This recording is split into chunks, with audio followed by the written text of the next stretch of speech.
decreto dignità sarà un cappio al collo per gli imprenditori.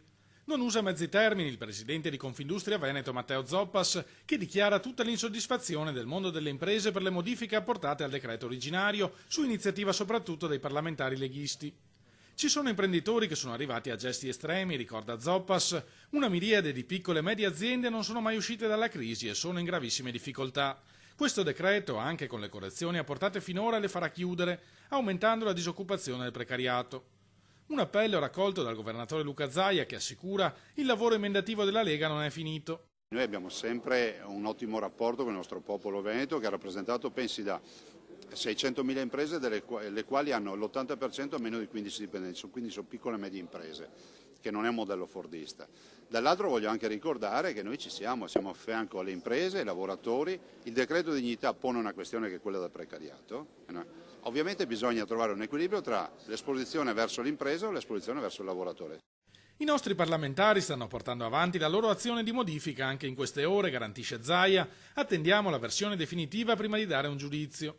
Io sto seguendo questa partita, ho girato le osservazioni degli imprenditori in termini sospetti, come l'hanno fatto i parlamentari. Una lettera?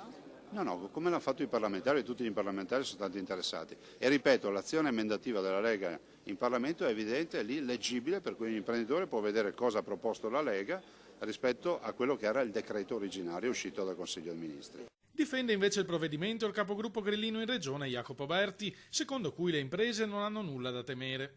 La Lega da una parte a Roma voterà convintamente questo decreto e invece qua Zaia si vede per stare con due piedi nella stessa scarpa, cerca di stare da una parte e dall'altra. Io dico che bisogna essere poi molto concreti e questo è un decreto che, ripeto, ridà slancio al lavoro, lo fa attraverso delle misure economiche importanti per stabilizzare situazioni lavorative e quindi ridare a imprenditori e lavoratori la dignità di poter lavorare in questo territorio. Critiche di segno opposto a quelle degli industriali arrivano invece da Liberi e Uguali, che accusa i 5 Stelle di timidezza nel difendere i diritti dei lavoratori. Non sarà questo decreto a riportare la dignità per i lavoratori, intanto perché è contraddittorio, fanno dei passi in avanti in alcune materie, dei passi indietro immediati, neanche il tempo di presentarlo che già l'avevano modificato.